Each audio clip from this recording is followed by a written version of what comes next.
반갑습니다. 차트 도정입니다. 앞으로 영상의 순서를 조금 바꿔볼까 합니다. 지금 코스닥 영상을 오후 중에 올려드리죠. 점심시간쯤에 올려드리고 오전에 나스닥 영상을 올려드립니다. 그리고 장 마감으로 코스피랑 삼성전자 하이닉스 이렇게 올려드리죠. 얘는 그대로 갈 건데 이거 두 개 순서를 바꿀 거예요. 나스닥을 점심시간에 올려드릴 겁니다. 왜냐하면 지금 코스닥에서 하고 있는 게 뭐 코스닥 지수를 분석을 해드린다고는 하지만 코스닥 지수가 메인이 아니라 요즘에 올라오는 종목들 아니면 타점 차트 보는 법에 관해서 말씀을 드리잖아요. 여기에서 종목도 하나하나씩 보게 되는데 이걸 장중에 해드려야 조금 더 의미가 있지 않을까 싶어요. 거의 장 마감쯤에 해드리게 되면 도움이 크게 안 되지 않습니까? 그래서 앞으로 오전에 진행을 하도록 하겠습니다. 오늘 말씀드릴 내용은 삼각수렴에 관해서 조금 말씀을 드릴까 합니다. 삼각수렴이랑 뭐 횡복, 눌림목 자리에 관해서 자세하게 설명을 드리도록 할게요. 이거를 왜 찍게 되냐면 검은토끼님께서 질문을 해주셨습니다. 상승 이후 눌림목 자리에서 지지받을 거라는 건 어떻게 확인하는지, 그리고 돌파 이후 거래량 없이 횡보하며 수렴을 만들 때 상방, 하방 어느 쪽 확률이 조금 더 높은지 판단하는 방법에 대해서 질문을 주셨습니다.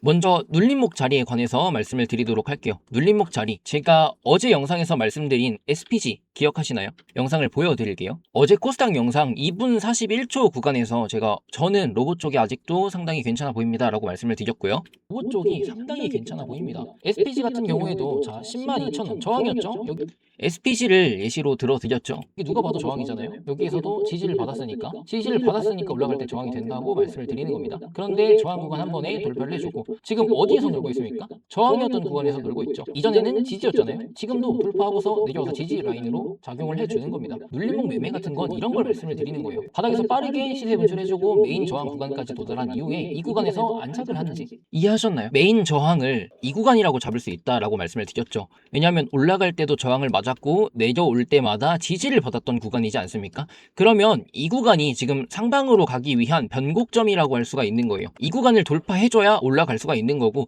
못 뚫게 되었다면 다시 이런 식으로 내려오게 되겠죠. 돌파하고 나서 쉬어가는 자리가 중요한 거예요. 저항 구간에서 놀고 있는지 아니면 저항을 맞고 내려와서 이런 자리에서 놀고 있는지, 지금 저항 구간 돌파하고 쉬어간다라고 말씀을 드렸죠. 어제 영상에서 정확하게 말씀을 드렸습니다. 오늘 몇 퍼센트 오르고 있습니까? 11% 상승 중에 있죠. 어제 같은 자리에서 종가 베팅을 했어도 11%를 수익 낼 수 있는 겁니다. 이런 자리를 말씀드리는 거예요. 눌림목 자리는 주가가 한번 상승을 하고 메인 저항 구간 혹은 강력하게 지지를 받아야 되는 구간에서 눌려 있을 때, 쉬어갈 때, 여기서 며칠을 놀든 상관없습니다. 일주일을 놀아도 되고요. 여기서 놀다가 하락할 가능성도 있지만 하단에 지지받는 구간이 있잖아요. 그러면 이 구간을 손절 구간으로 잡아볼 수가 있겠죠. 여기보다 조금 아래 구간에 손절 라인 잡아놓고 이 구간에서 돌파가 나오게 된다면 먹을 수 있는 구간이 훨씬 크잖아요. 그래서 상승하고 눌림목 자리에서 잡아볼 수가 있다라고 말씀을 드리는 겁니다. 여기서 올라가게 된다면 어디까지 갈 수 있습니까? 지금 매물대, 주요 매물대 구간이 여기였죠. 그리고 그 상단에 바로 저항 위치에 있었고 여기 돌파했죠. 쉬어가죠. 올라가게 되면 지금 비어있잖아요. 여기는 매물대를 딱 보게 되시면 하단에 하나, 중간에 하나, 상단에 하나 이렇게 있잖아요. 그런데 비교적 중간 구간에 매물대가 가장 많이 있으니까 이 매물대 구간의 상단 구간이 메인 저항이었으니까 여기 돌파했으니까 그 위에 매물대는 크게 신경은 쓸 필요가 없다라는 거죠. 그래서 이 구간 비어있으니까 그냥 한번 쭉 올라갈 수가 있는 거예요. 굳이 저항 하나를 더 찾아보자면 뭐 이런 자리에다가도 선을 그어볼 수가 있겠죠. 여기에는 제가 선을 왜 그었을까요? 123,000원 자리거든요. 자, 뒤에를 봐야 돼요. 차트는 항상 크게 봐야 됩니다. 이렇게 보면 아무것도 안 보이죠. 제가 여기에 선을 왜 그었는지 모르잖아요. 차트를 크게 봤을 때 상승이 크게 나오고 한번 눌렸던 자리, 지지받았던 자리죠. 내려왔다가 올라갈 때 저항을 맞았던 자리죠. 올라갔다가 내려왔을 때 또 지지를 받았던 자리죠. 지지랑 저항이 반복되는 구간을 보라고 말씀을 드리잖아요. 여기도 마찬가지였죠. 지지랑 저항이 반복되었던 구간이라고. 이렇게 매물대이자 지지와 저항의 역할을 해줄 수 있는 구간을 찾는 게 상당히 중요한 겁니다. 여기 돌파하면 123,000원 구간에서 저항을 맞을 수가 있는 거고 다시 내려오면 어떻게 돼요? 똑같은 자리에서 지지를 받을 수가 있겠죠. 여기를 한 번에 돌파했다고 하면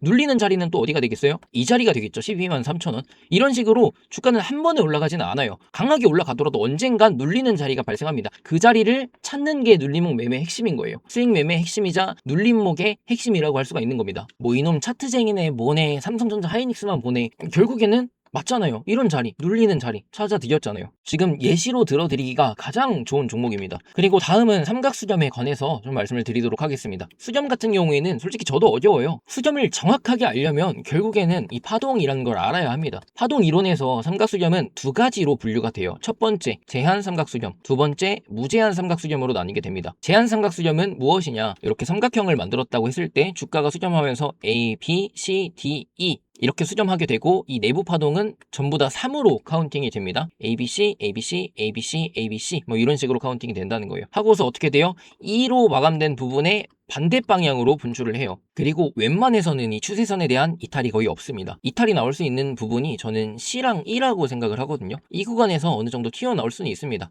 거짓 돌파라고 할 수도 있는데 많이 튀어나오진 않아요. 이게 제 기준의 제한 삼각수렴의 특징이에요. 그리고 나올 수 있는 구간이 4파동이랑 B파동에서 나올 수가 있습니다. 무슨 말이냐면 충격파동이 등장을 하잖아요. 1, 2, 3, 4, 5 이런 식으로 충격파동이 나왔다고 했을 때 4파동 자리에서 나올 수가 있다는 겁니다. 추세가 진행이 될 때 한번 3파동이 나오고 나서 쉬어가는 구간에서 A, B, C, D, E로 나오게 되고 E 아래에서 끝났죠? 그럼 올라가야겠죠. 이런 식으로 마지막 5파동 나오고 끝. 이런 자리랑 B파동 자리는 어디냐면 똑같이 임펄스가 나왔다고 했을 때 쉬어가는 자리 있죠. 2파동이랑 4파동 자리가 쉬어가는 자리지 않습니까? 이 내부 파동도 보게 되시면 A, B, C라는 3개의 파동으로 구성이 됩니다. B 자리에서 나올 수가 있다는 거예요. 플랫으로 예시를 들어드릴게요. 3, 5라고 말씀을 드리죠. 이 플랫 형태에서 3으로 나오게 되고 다음에 B파동 자리가 3이 아니라 1, 2, 3, 4, 5 B파동으로 이 구간이 위에서 마감이 됐죠. 그럼 내려가야겠죠. 이렇게 임펄스 하나로 끝나는 플랫 하나가 완성이 되죠. 그래서 B파동 자리에서 나올 수 있다 이렇게 알고 계시면 됩니다. 이번에는 무제한 삼각수렴에 관해서 말씀을 드릴 거예요.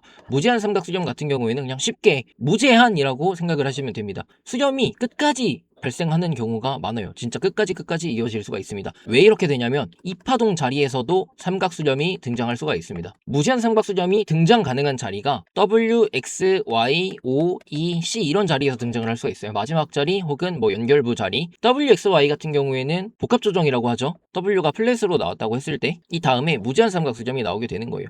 나오고 뭐 거짓 돌파가 나올 수도 있고요. 이런 식으로 올라왔다가 여기까지 X파동으로 취급을 해주고 다음에 Y파동으로 종결 이렇게 나올 수도 있고요. 여러 가지가 있는데 그냥 딱 알고 가셔야 되는 건 저는 끝까지 이어지는 수렴이라고 생각을 하거든요. A, B, C, D, E, A, B, C, D, E 뭐 이런 식으로 수렴이 끝까지 이어질 수가 있다는 겁니다. 그리고 무제한 삼각 수렴에서 잘 나타나는 특징이 거짓 돌파인데요. 거짓 돌파 같은 경우에는 제가 삼성전자 하이닉스 분석을 할 때도 말씀을 드렸죠. 자, 이렇게 수렴이 있다고 했을 때 수렴이 진행이 되다가 마지막 부분에서 이런 식으로 원래 분출이 나와야 되는 반대 방향으로 분출이 나왔다가 삼각형의 꼭지점이 끝나기 전에 빠르게 내려와서 다시 반대 방향으로 분출을 합니다. 이런 걸 거짓 돌파라고 해요. 그래서 삼각수렴을 보고 매수를 해서 상방 분출했다 나 맞았네 라고 했는데 순식간에 내려와가지고 손실로 마감하는 때가 있을 겁니다. 가끔씩 있으실 거예요. 이런 게 거짓 돌파라서 그래요. 제한 삼각형이 아니라 무제한 삼각형이기 때문입니다. 그런데 이제 이거는 파동이론을 전부 다 알아야 구분이 가능한 내용이잖아요. 그리고 파동이론 같은 경우에는 시세가 좀 크게 나온다거나 아니면 시가총액이 큰 종목들 이런 게 아니면 써먹기가 어려워요. 되게 움직임도 더럽고 위아래 꼬리도 많고요. 구분하기 상당히 어렵습니다. 그래서 파동 이론을 공부한다기보다는 나올 수 있는 자리를 생각을 하시는 게 좋아요. 무슨 말이냐면 주가가 이런 식으로 올라오게 됩니다. 꼭지 자리에서 수렴이 나오게 돼요. 이런 식으로 한번 올려놓고 수렴이 나와요. 그러면 상방 확률이 조금 더 높다라고 할 수가 있는데 주가가 올라가는 와중에 점점 상승폭은 둔화가 되는데 이런 자리에서 시세가 나오고 쉬어가는 게 아니라 올라가면서 수렴을 만드는 이런 식으로 수렴을 만들 때 이런 자리는 조심해야 합니다. 상방 쐐기를 그리는 듯한 그림 요거는 이제 엔딩 다이아고날이라고 할 수도 있죠. 분출이 끝나는 마무리 패턴입니다. 이렇게 만들어 놓고서 하락을 할 수가 있는 거예요. 그래서 고점 자리에서 나오는 수렴은 조심을 해야 하고요. 상방 쐐기 같은 경우에도 조심해야 합니다. 상방 쐐기는 뭐 이런 식으로 만들어 놓고서 거래량도 똑같이 죽어요. 죽고서 내려올 때 거래량이 터지기 때문에 이런 자리 조심하시고 가장 좋은 건 고점에서의 수렴이 아니라 시세가 나올 때 중간중간에 나오는 수렴을 잘 보셔야 됩니다. 이런 경우에는 상방 확률이 굉장히 높다고 할 수가 있어요. 예시를 하나 들어드릴게요. 자, TXR 로보틱스. 자, 봐보세요. 이거 상방 이렇게 이런 식으로 수렴 만들게 되죠. 수렴 다 만들고 나서 상방 분출을 하죠. 이런 자리를 잘 봐야 된다는 거예요. 한번 올려놓고서 쉬어가는 자리. 저는 삼각 수렴 예시 들어드리기 가장 좋은 게 비트코인이라고 생각을 하거든요. 비트코인 같은 경우에는 거의 오로지 차트라고 생각을 합니다. 그래서 차트 공부하실 분들은 비트코인 차트를 보시는 게 좋아요. 자, 이런 자리 보시면 여기도 수렴이죠. 이런 식으로 만들어 놓고서 한번 휩써 준 다음에 내려오는 이런 자리 이것도 무제한 삼각 수렴이고요. 그리고 요런 자리도 보시면 이거는 강세 수렴이라고 하는데 요런 식으로 상방으로 쐐기 만들어 놓고 중결이라고 한다면 A에 1, 2, 3, 4, 5 이런 식으로 수렴 만들어 준 다음에 또 상방으로 쏘게 되는, 아까 상방 쐐기 만들면 하락한다고 말씀을 드렸죠. 그런데 강세 수렴은 상방으로 수렴하는 건 똑같은데 얘는 상방 분출을 해야 됩니다. 삼각 수렴이 참 어려워요. 이게 방향에 따라서도 뭐 다르긴 하지만 나오는 자리라던가 이것저것 생각을 해줘야 될 게 상당히 많은 패턴입니다. 아무튼 차트 공부를 하실 분들은 비트코인 차트를 좀 봐보셔라, 이렇게 말씀드리겠고요. 이제 이어서 좀 설명을 드리자면 제가 또 유심히 보고 있는 게 화장품 섹터입니다. 화장품 섹터가 최근에 좀 잘 가고 있죠. 이쪽에 실적이 상당히 좋기 때문에 실적 따라서 상승이 잘 나오고 있는 모습입니다. 기존에 잘 가고 있던 종목들은 뭐 달바 글로벌도 있고요. APR 이런 종목들이 많이 올라왔죠. 하락장에서도 나름 방어를 잘 해줬고 회복성도 상당히 빠른 모습입니다. 시가총액이 큰 종목들 그리고 실적이 잘 나오는 탄탄한 종목들은 어느 정도 잘 올라오고 있지만 그 아래에 있는 후발주자들이 가장 궁금하시죠. 얘네 어떻게 잡는지. 이런 종목 같은 경우에는 이제 시가총액이 굉장히 작죠. 5천억 아래인 종목들이 많습니다. 이런 종목들 어떻게 잡는지 예시를 좀 들어드리려고 합니다. 저는 마녀 공장을 가지고 왔고요. 지금 보여드리는 종목을 절대 매수하라고 말씀을 드리는 게 아닙니다. 그냥 예시일 뿐이에요.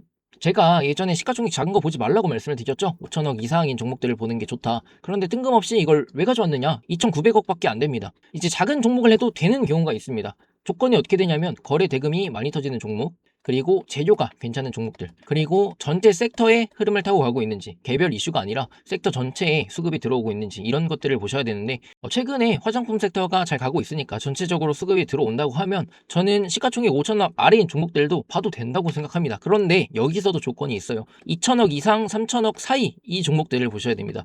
절대로 1천억 아래 내려가는 종목을 사시면 안 돼요. 이런 종목들은 진짜 위험합니다. 이 종목을 왜 예시로 가지고 왔느냐, 지금 일봉 차트를 크게 보여드리면 상장 이후 쭉 빠지면서 한 번도 고점 위까지 못 올라온 상태죠. 제가 어제 영상에서 말씀드렸던 게 뭡니까? 상장 이후에 나왔던 거래량과 바닥에서 중간중간 들어 올릴 때 나온 거래량을 보셔라 라고 말씀을 드렸습니다. 자, 거래량 봐보세요. 거래량 최근에 많이 터졌죠. 이런 것들을 보아하면 거래량 조건은 충분히 달성을 했다. 다만 주가가 많이 빠진 상태죠. 주가가 많이 빠졌으니까 똑같은 거래량이어도 거래 대금은 적을 수밖에 없습니다. 월봉으로 봐볼게요. 자, 월봉 보게 되시면 거래 대금 부분 봐보세요. 지금 거래 대금이 그렇게 많이 터지진 않았죠.